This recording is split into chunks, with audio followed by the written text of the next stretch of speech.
நம்ம கடந்த பதிவுல எதிர்ப்புகளை பார்த்தோம். அந்த எதிர்ப்புகளை முதல் படின்னு சொல்லியிருந்தோம். ஏன் அந்த எதிர்ப்புகளை முதல் படி சொல்லியிருக்கோம்? இங்க ஜல்லிக்கட்டும் ஸ்டெர்லைட்டும் ஒரு வெற்றிகரமான போராட்டம். அந்த போராட்டம் வெற்றி அடைந்தது காரணமே அது ஒற்றுமையான குரல் தான். அந்த குரல் வேணும்னா இந்த எதிர்ப்புலையை நாம எல்லாருமே பயன்படுத்தணும்.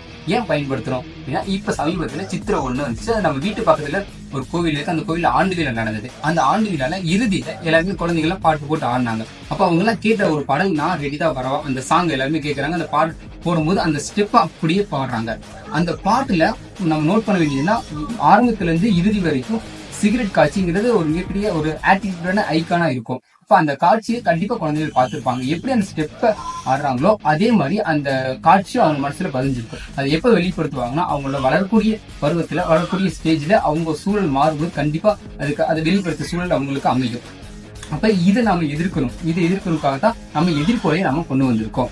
இப்ப இந்த எதிர்ப்போலைய ஒரு வீட்டுல எல்லாமே பயன்படுத்துறாங்க. அம்மா, அப்பா, அண்ணன், தம்பி அப்படின்னு எல்லாரும் பயன்படுத்தும் போது அந்த குழந்தை கண்டிப்பா கேட்கும் என்னன்னு. அப்ப அந்த குழந்தைகிட்ட நம்ம சொல்ல முடியும், இது எதிர்ப்போலை, இது திரைத்துறையில வரக்கூடிய காட்சியை, மது மற்றும் போதைப்பொருள் பயன்படுத்தும் காட்சியை நாம தடை செய்யக்கூடிய இந்த எதிர்ப்போலை நாம கொண்டு வந்திருக்கோம் அப்படின்னு சொல்லும்போது அந்த குழந்தைகளுக்கு வெளியே அதை பார்க்கும்போது இது தவறுங்கிற ஒரு உளவியல் ரீதியான புரிதல் அந்த குழந்தைகளுக்கு வந்திருக்கும். அப்ப அந்த புரிதல் அவங்களுக்கு வந்தாலே போதும், நம்ம இது வெற்றி அடைந்ததுன்னு ஒரு முதல் காரணியா அமைஞ்சிடும். இந்த பதிவோட தொடர்ச்சியை அடுத்த பதிவோட பார்ப்போம். இணைந்திருங்கள், சேர்ந்து செயல்படுவோம். நன்றி.